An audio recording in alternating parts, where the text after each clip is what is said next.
My question is what about when some of our family members are deviant, and because we are obliged to keep our ties of kinship with them, and sometimes they throw some really deep shubuhat and they bring some kalami stuff.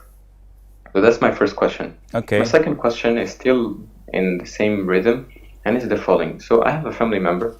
He's my uncle, and he's a sheikh, so-called sheikh.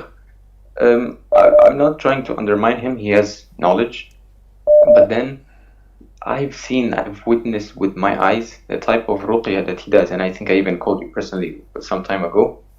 And he does things that are not according to the sunnah. So one time he came to my house, and I was hesitant whether I should bring him some food and whether I should be kind to him or not. And precisely at that day, he was being kind to my parents, and he was trying to ease the environment because I became practicing alhamdulillah some time ago, so my parents are a bit harsh on me sometimes. So he was trying to save me. So I was a bit hesitant. Should I be kind to him, or should I cut him off? Is he a I'm mushrik? really confused, Sheikh. If you could shed some light here, inshallah. Suhail, are you with me? Yes, Sheikh. Is he a mushrik? Kafir? No. Okay. He's a Muslim. Okay, I will answer you, inshallah. So Suhail is asking about how to honor relations of kinship when our relatives are deviant. Akhi, the issue of deviancy is very, very critical and crucial to understand. When you say that they're deviant, a super Sufi who worships the graves, goes and prostrate to the graves and says, Shilillah, ya Sayyidina al-Badawi, ya Tijani, ya Jilani, and he calls al-Madad al-Madad. This is shirk. This is kufr. This is blasphemous. This is deviancy. But a person who says Mawlid, this is deviancy. Is it any close? No, there's no relation. Both are innovations, but one takes you out of the fold of Islam, the other doesn't. If someone insists on making congregational dua after fard prayer, so the imam and the congregation, Allahumma ghfir lana, Allahumma arhamna, Allahumma salli wa sallim ala Muhammad. This is a bid'ah. This is deviancy. Is it anything close to offering sacrifice to the deceased graves or visiting dargahs, etc.? No. So we have a big problem. And this has nothing to do with Houston. We have a problem. Our problem is when the youth do not understand their aqeedah, do not understand what is deviancy that takes you out of the fold of Islam, what is not. And this is pretty clear from your first question. So the man or this relative of yours, he casts a lot of shubuhat.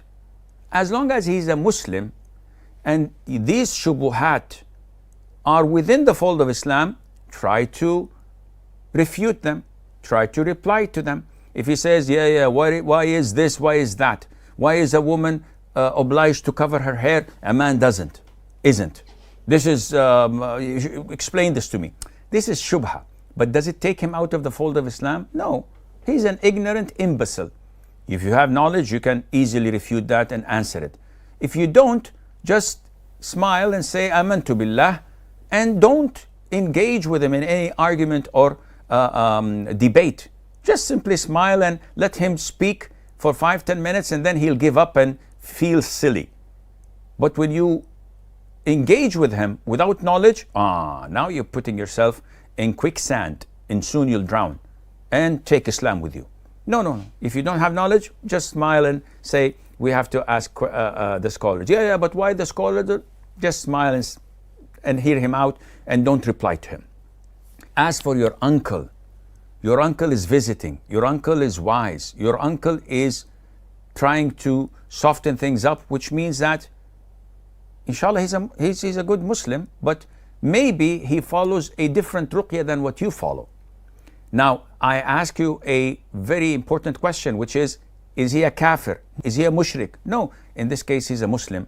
And by default, you have to honor him, you have to respect him, you have to smile in his face. If not because he's a sheikh, because he's your uncle.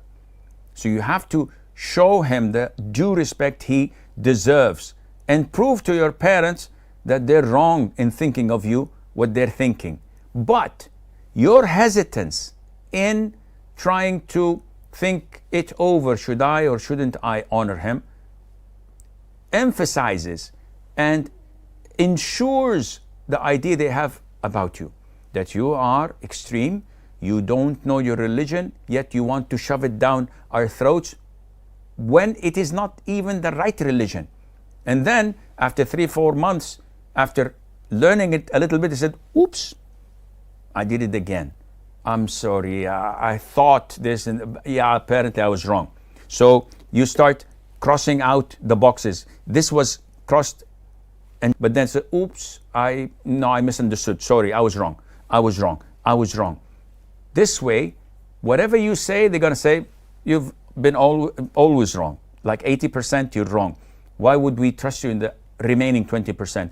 This is why do not, and I repeat, do not speak without knowledge. You are putting yourself down a rabbit hole if you do that. You'll be lost, and you'll make others lost with you.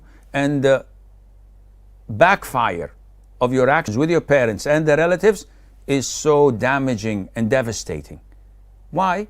Because you are not representing your own views. You say, Islam says, Sheikh Assim says. I didn't say this, akhi. Don't put words into my mouth. Yeah, Sheikh, you said once in a video clip, akhi, listen to the circumstances. Listen to the question.